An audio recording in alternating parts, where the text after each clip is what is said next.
Hello, everybody. BallietBran.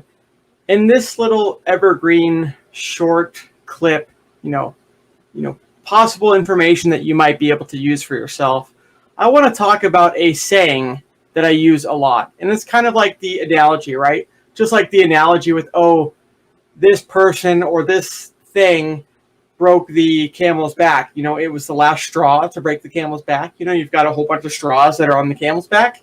And then there happens to be that one, just like a deck of cards, right? A house of cards, right? There happens to be just that one little card that you put that just collapses everything.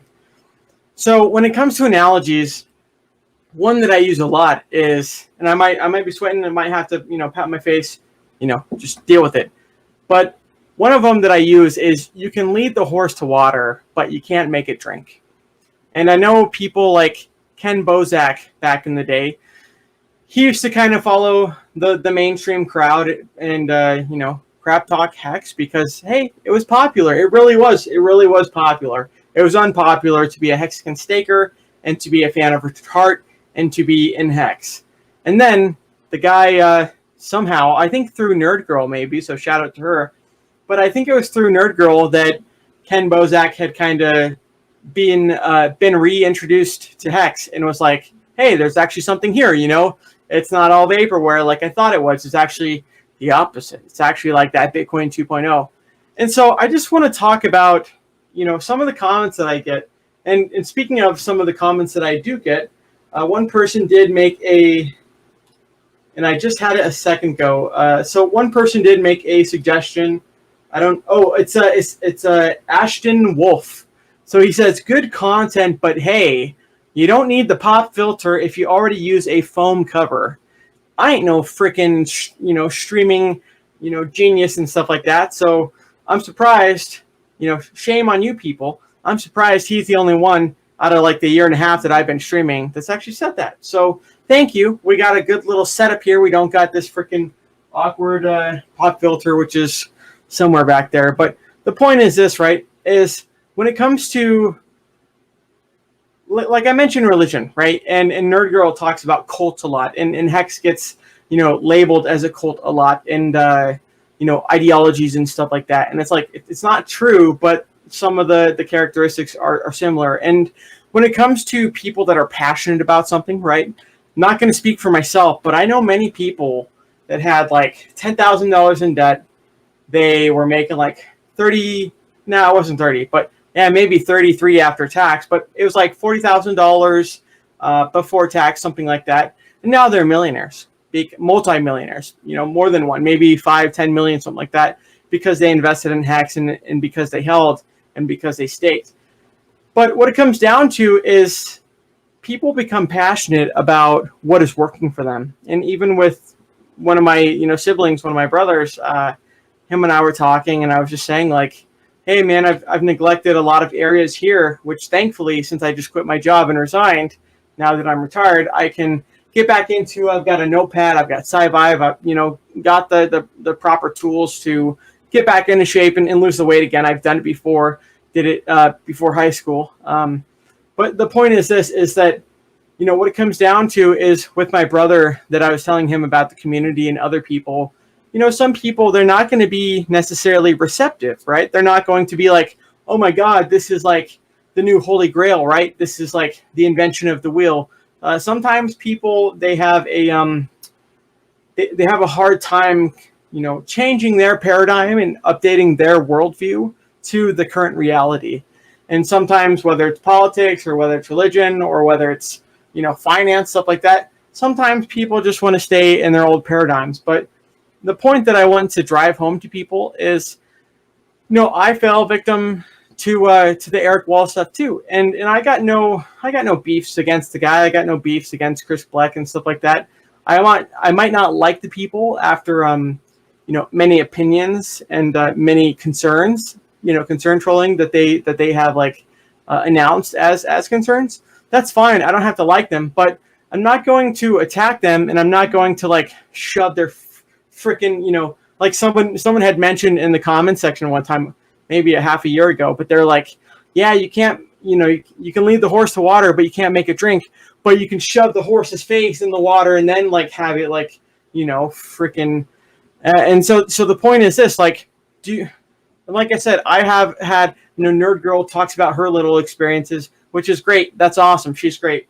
But, I've had similar experiences too, not with like being outcasted from, religions and stuff like that, but from the point of being skeptical and having it forced down, my throat, hypothetically, obviously, theoretically, of like, oh my God, you must believe in this because, you're under 18 and this is what, I say, goes. And so that approach doesn't really work out. And so what it comes down to, the point that I'm trying to get at is you can't convince everyone, even though you might be passionate, even though someone that's, just joined something that just changed their life, great, that works for them. But what works for one person might not work for everyone else. And to blanket label like this is the solution, whether it's religion or hex or whatever, sometimes people need to hear about it. They need to come to their own opinions. And guess what? They might give zero craps about it.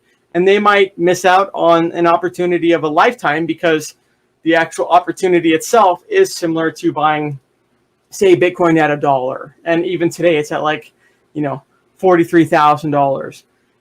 And so what I want to convince people is it's similar to what Markable, Mark, he's the first person that's ever been on a stream on my channel, which I'm kind of bragging, I guess, if you want to say it. I've had a handful of people that were similar, Jenkins, but it's cool to see people that have these ideas that some of the earlier hexicans, myself included, I'm just speaking about myself, not anyone else, but myself included, have kind of been like, quick to judge, not necessarily judge, but like quick to just like, like a scorpion, its tail kind of stings, like quick to react is what I'm trying to say.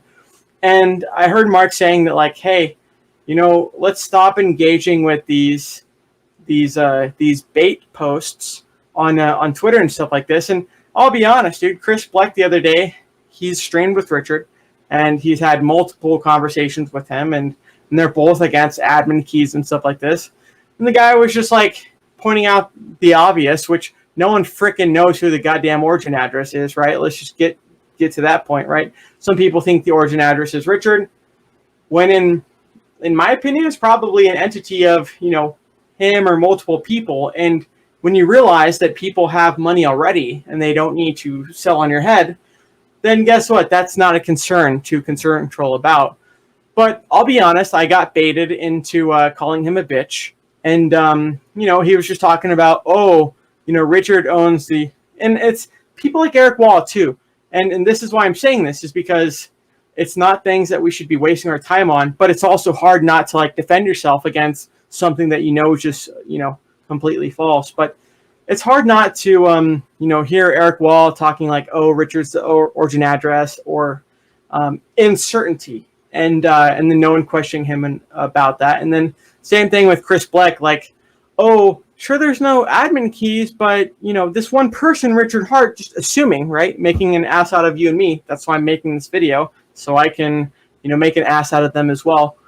But assuming that, hey, Richard's the sole owner of this, and guess what? He's just some greedy little vampire witch that's just going to, magically just pull the rug one of these days, and all you people that were hex flexing, guess what? Now you're going to be simping and working at Walmart. And it's like, it's not how it works, dude. Like, and so long story short, I want to encourage people as well that Mark had done, not to necessarily engage in debate. And whether that's just blocking the person outright, which I've done with a handful of people and been blocked by Chris, thankfully, because don't need to hear that guy's opinion anymore. But, like I said, you can lead the horse to the water. You can kind of show him the path, right? Freaking A, God damn it, I've got SciVive right here, right? I just quit my job, but I got a full-time job right here, and I got a second part of SciVive right here. Like I said, I wasn't kidding when I did a hole punch and printout. This is just single. This ain't double. But printout about like 500 pages, something like that. And, when the student is ready, the teacher will appear. And sometimes the student is not ready, and they're never going to be ready. And they're just going to live their life in misery because they live in that current paradigm. And we need to be okay with that. So that's all I have to say. This is just going to be an under 10-minute clip, so I should end it now. Thanks, everyone. Hope you got some value out of this.